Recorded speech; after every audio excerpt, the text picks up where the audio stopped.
Cześć, witam Was Energik w kolejnym odcinku To było grane i dzisiaj wybrałem dla Was grę kultową dla niektórych, myślę, że dla wszystkich kultową. Jest to pierwsze Call of Duty. Call of Duty, pierwsza część gry, serii, która w zasadzie wychodzi do dzisiaj i co roku możemy oczekiwać kolejnego Call of Duty. W tym roku wraz z premierą Black Ops 4 Call of Duty doczekało się pewnej zmiany, ponieważ nie ma już singla, jest gra tylko multiplayerowa, ale my cofniemy się do przeszłości, do pierwszej części Call of Duty, która tak naprawdę jeszcze wtedy nie zwiastowała, że będzie coś wielkiego. Tak naprawdę mówiąc o Call of Duty, nie sposób mówić o Call of Duty, nie mówiąc o jej ówczesnym, tamtejszym największym konkurencie, czyli Medal of Honor. Tak naprawdę bez Medal of Honor nie byłoby Call of Duty, ponieważ twórcy Infinity Ward, którzy stworzyli Call of Duty, wywodzili się tak naprawdę z ekipy, która pracowała nad Medal of Honor. I pamiętam, to jest ogólnie ciekawe, bo nie przypominam sobie rozmowy z nikimkolwiek, z jakimkolwiek moim kolegą, w którymi graliśmy w gry. Nikt jakoś wtedy nie zauważył, że Medal of Honor i Call of Duty to gry tak niesamowicie do siebie podobne, że w zasadzie będące niejako własnymi klonami. To było ciekawe ogólnie, nie przypominam sobie tego. Oczywiście, kiedy myślę o Medal of Honor, wydaje mi się, że zrobiło o wiele większe wrażenie niż Call of Duty pierwsze, ale to dlatego, że Medal of Honor Allied Assault, która tak naprawdę nie było pierwszym Medal of Honor, bo wcześniej jeszcze wychodziły też wersje na PlayStation, natomiast ta wersja głównie jako pierwszą część Medal of Honor uważam tą grę, tą pierwszą wersję PC-tową, pierwszą część Allied Assault. I większość osób uważało, że Allied Assault zrobiło większe wrażenie, bo zrobiło większe wrażenie, ponieważ te wszystkie cuda typu lądowanie na plaży Omaha tak naprawdę zapadają. Wybaczcie tą zmianę dźwięku, ale niestety w mikroporcie padła mi bateria. Także Call of Duty był tą grą, myślę, że przez wielu uważaną za gorszą, znaczy może inaczej, mniej zapamiętaną w tamtym czasie, bo później oczywiście to troszkę się zmieniło, ponieważ potem się okazało, że Call of Duty wypłynęło na szerokie wody. Medal of Honor też próbowało, ale to nie do końca wyszło i ta ostatnia część Warfighter póki co jest ostatnią, bardzo ogólnie negatywnie przyjętą przez graczy. Natomiast chodzi mi o to, że robiła większe wrażenie wtedy, że grając w Medal of Honor te wszystkie rzeczy, które się tam działy, zapadały Ci w pamięć, ponieważ Call of Duty w pewien sposób był drugi, a więc i słabiej zapamiętane, no jakoś tak to się wtedy rozkładało, nie? Natomiast ja przypominam sobie, że gdybym dzisiaj miał wybrać, która gra mi się bardziej podobała, czy Medal of Honor, czy Call of Duty, pewnie bym powiedział, że Call of Duty, ale to jest troszkę też tak, że właśnie to jest takie dziwne uczucie, że wiesz, że w Call of Duty, nie w tej pierwszej części, ale ogólnie w całej serii spędziłeś mnóstwo czasu i tych części było mnóstwo i było dziesiątki, natomiast w Medal of Honor no było tych kilka części, ale już te ostatnie nie były za dobre, tak? I tak jakoś to się nie przekłada, nie? Znaczy ja ogólnie lubię Medal of Honor, mi się to ogólnie też Warfighter podobał i nie miałem z tym żadnego problemu, ale gdzieś to tam jakoś tak się rozmywa, tak? No ale wracając do tematu, Call of Duty był troszkę taką zżynką z Medal of Honor i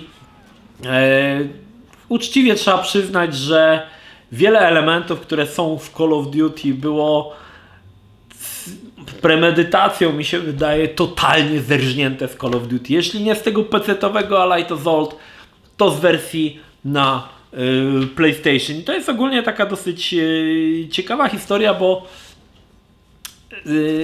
to jest trochę tak, że uczeń przerósł mistrza, że Kiedyś to Call of Duty wzorowało się na Medal of Honor, a potem te role się odwróciły, tak? I to się troszkę zmieniło. Pierwszą część Call of Duty uważam troszkę taką oczywiście mówię to z perspektywy czasu, bo to wiadomo, że kiedy się grało w tamtym czasie, to byliśmy zachwyceni tym, że się strzela w ogóle, że tam są takie fantastyczne rzeczy, o których za chwilę powiem.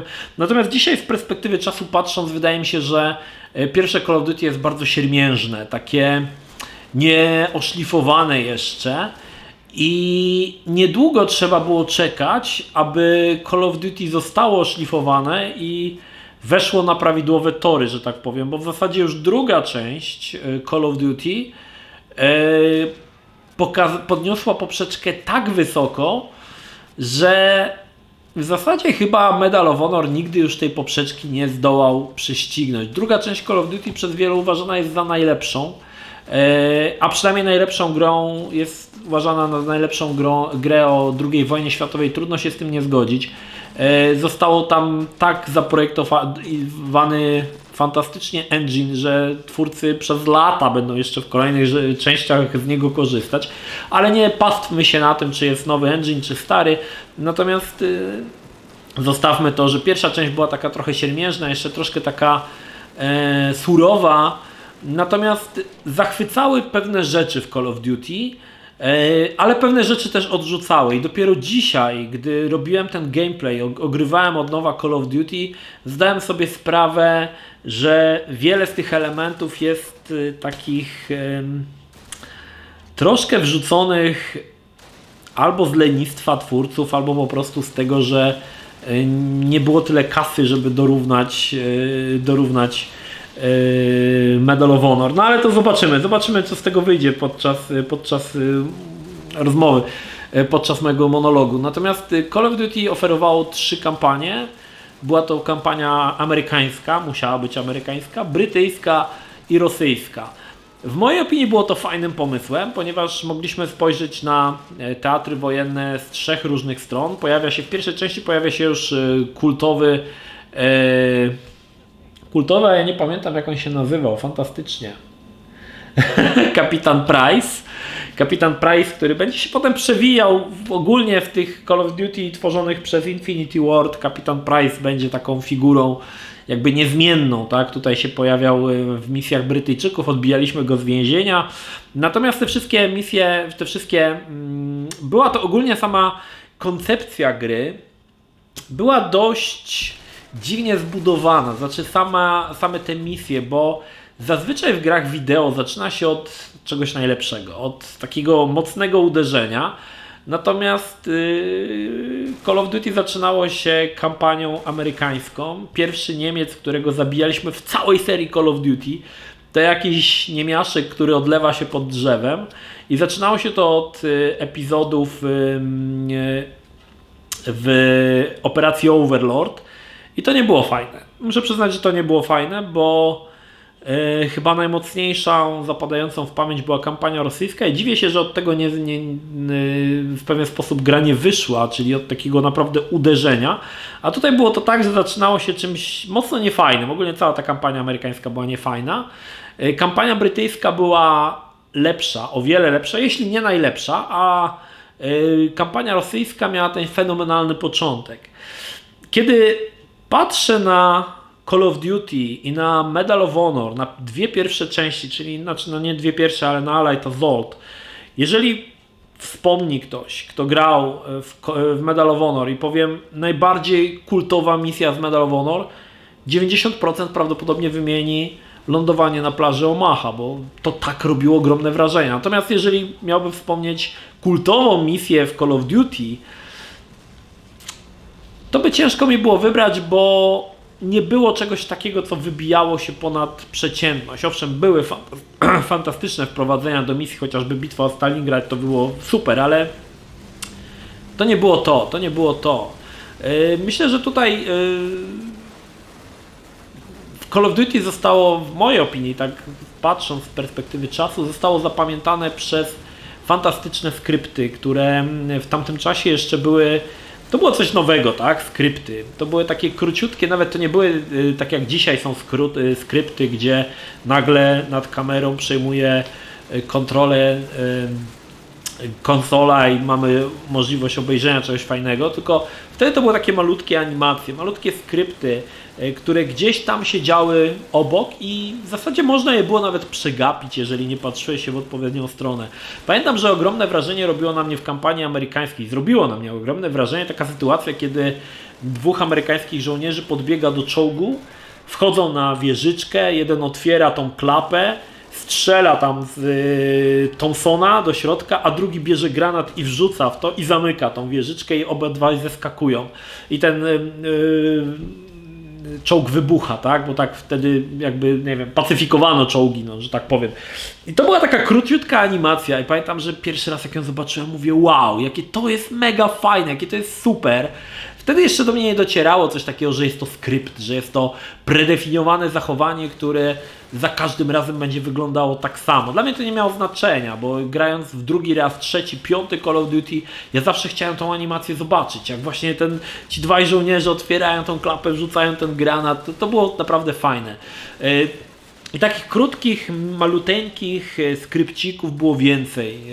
Pamiętam, że w misji Amerykanów też jest taka misja, gdzie jeden z kapitan chyba biegnie porannego żołnierza na takie pole, gdzie trwa ostrzał i też go tam wynosi. To też było fajne ogólnie, ale chyba najbardziej zapamiętałem właśnie tą misję. Natomiast powiedziałem, że mocno się wzorowano na Medal of Honor. Jest taka misja, gdzie wraz z kapitanem Price'em infiltrujemy ogromny statek. Nie wiem jaki to był, nazwy teraz nie chcę tutaj skłamać, ale to chyba był Nimitz? Nie wiem, niszczyciel chyba, tak? Wchodzimy na ten statek i tam jest taka sytuacja, że pokazujemy dokumenty. I to pokazywanie dokumentów było właśnie wzięte z Medal of Honor na PlayStation, gdzie była cała misja, gdzie poruszaliśmy się właśnie jako... nie pamiętam teraz, bo ja to w zasadzie grałem tak dawno, że nie pamiętam, po jakimś chyba takim niemieckim miasteczku i Niemcy prosili nas o dokumenty i się pokazywało tą książeczkę z dokumentami. To było właśnie totalnie wzięte z Medal of Honor. Ale to ponownie było tutaj Infinity Ward miało świetne to umiejętność wprowadzania w akcję, bo ten moment, kiedy płyniemy tą łódką, oni tam sobie gadają, podbijamy do tego niszczyciela, wchodzimy, pokazujemy to, oni nam tam sprowadzają. To w zasadzie była właśnie taka cutscenka, w której w pewien sposób braliśmy udział i to będzie potem znamienne dla wszystkich części Call of Duty, ale to był taki fajny moment, takie fajne wprowadzenie, tak?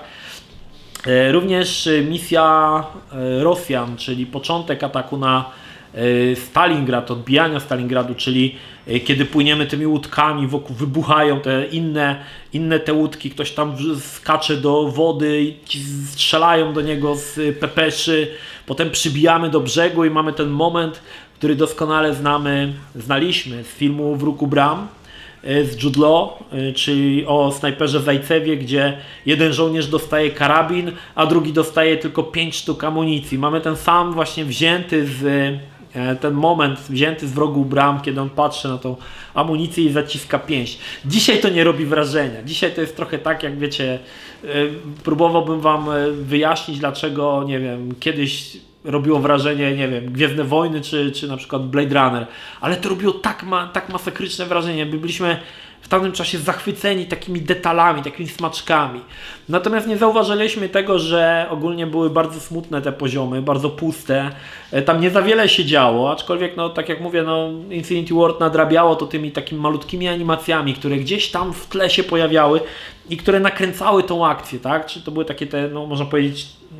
Nie wiem, czy mógłbym nazwać to... Znaczy, to były skrypty, ale to jeszcze nie były skrypty tego typu, które pojawią się na przykład w Call of Duty 4 Modern Warfare. To były takie delikatne skrypty, ale ogólnie to było fajne.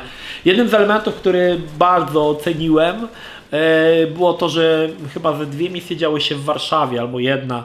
I choć to było mocno umowne, bo tak naprawdę to, że działo się w Warszawie, to tak naprawdę tylko, że tam miałeś napis Warsaw i to w zasadzie wszystko. Tam nic z Warszawą to nie miało za bardzo wspólnego, ale samo to, że postanowiono jednak w tym teatrze działań zawrzeć tą Warszawę, bo ogólnie to jest zawsze mnie to zastanawia, te gry, które dzieją się w trakcie II wojny światowej, czy to Medal of Honor, czy Call of Duty, zawsze ta polska jest gdzieś jakoś tak na drugim miejscu. Liczyły się Amerykanie, Brytyjczycy, Rosjanie, a Polacy zawsze gdzieś tam w ogóle, jeżeli już, to jakaś jedna malutka misyjka, która coś tam, wiecie, nawet we Francji więcej tych misji jest zazwyczaj w tych grach niż w Polsce, która no, wydaje mi się, że to wcale tak, znaczy trochę takie jest jakby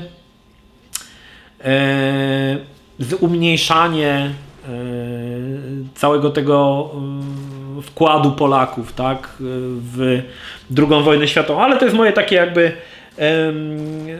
moje jakby przemyślenia, tak. Dodatkowo w Call of Duty znalazła się fajna misja, w której sterujemy czołgiem, to było też spoko rozwiązane. Nie był to symulator, to nadal był taki mocno zręcznościowa, ale było fajnym dodatkiem, tak. Nie było to długie, ale można było sobie tam troszkę czołgiem postrzelać.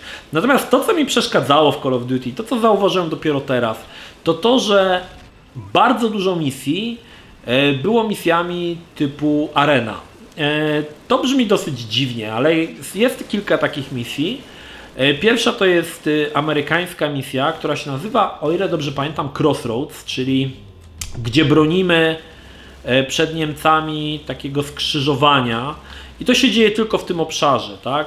Inna misja była misja Brytyjczyków, gdzie broniliśmy mostu i na początek atakowaliśmy ten most i potem trzeba było go utrzymać, ten most przed nacierającymi niemieckimi czołgami. Takich misji jest sporo. Tak, nazwałbym te misje nawet statyczne, bo tam tak naprawdę dzieją się one na niewielkim obszarze, gdzie biegamy jak kot z pęcherzem z jednego miejsca w drugie, ostrzeliwując, rozwalając czołgi i tak dalej, i tak dalej. I tam brakowało tego, w tym pierwszym Call of Duty, brakowało tego tak naprawdę tej liniowości, że idziesz i cały czas coś się dzieje.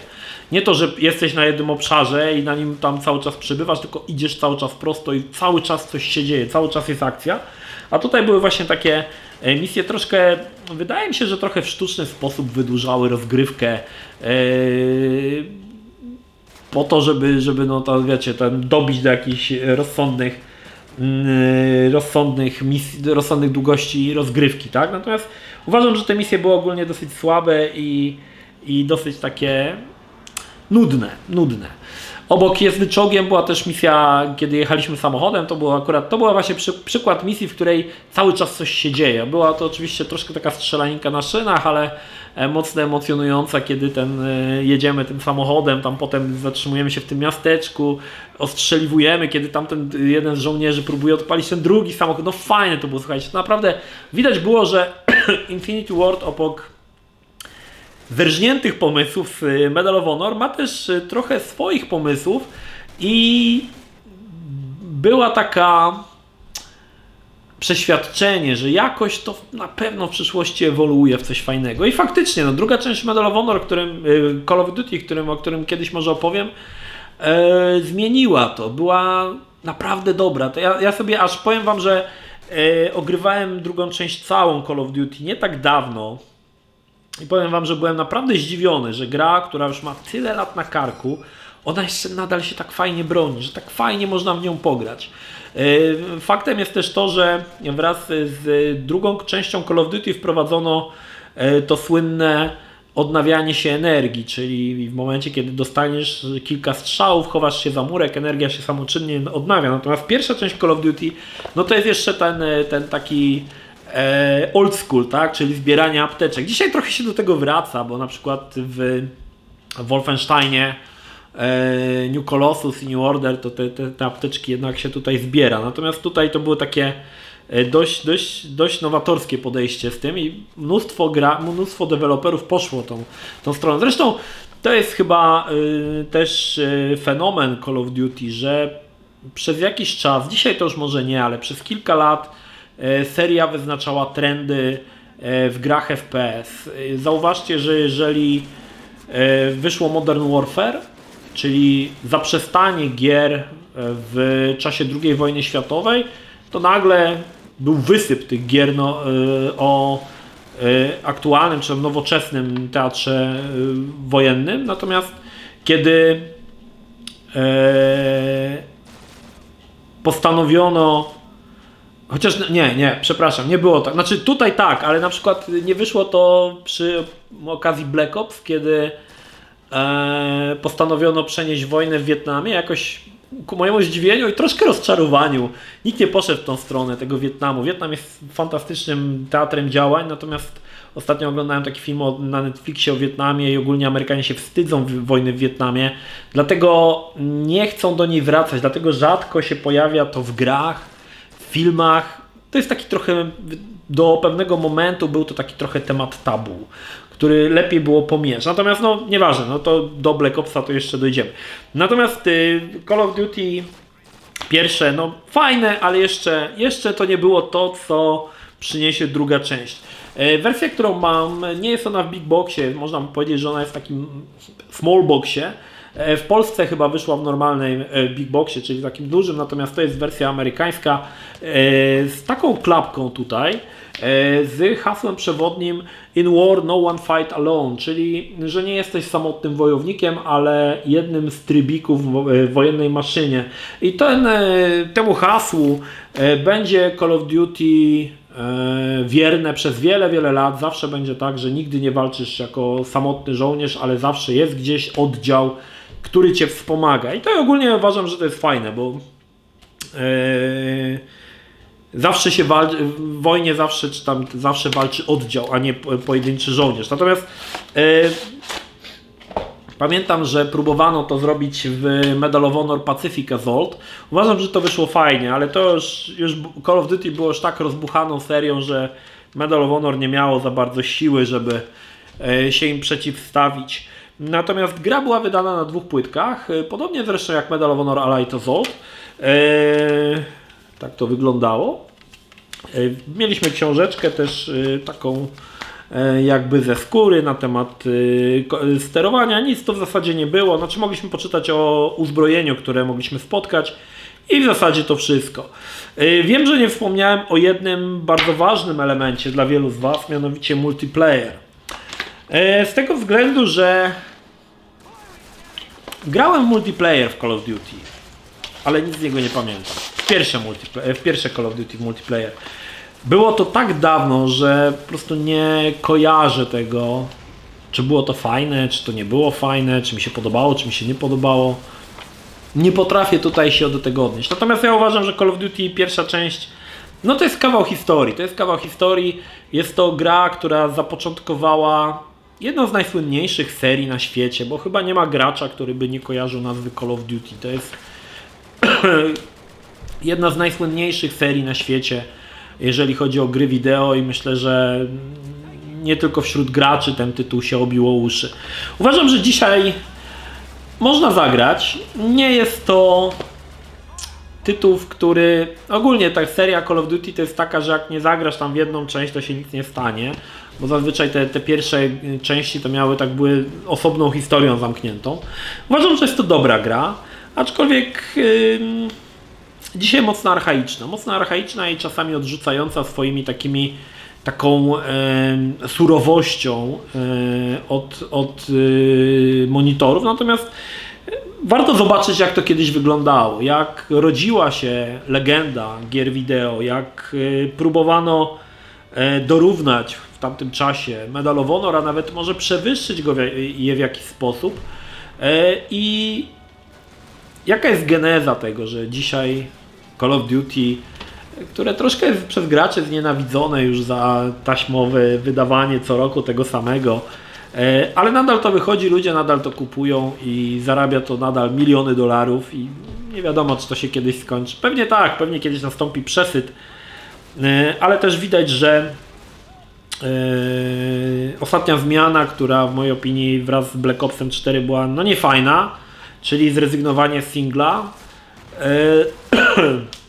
Stracili nie mniej jednego gracza, który grał w Call of Duty, mianowicie mnie, ponieważ już bez singla to dla mnie nie jest Call of Duty. Jestem jedną z niewielu osób na świecie, która kupowała Call of Duty tylko i wyłącznie za single player.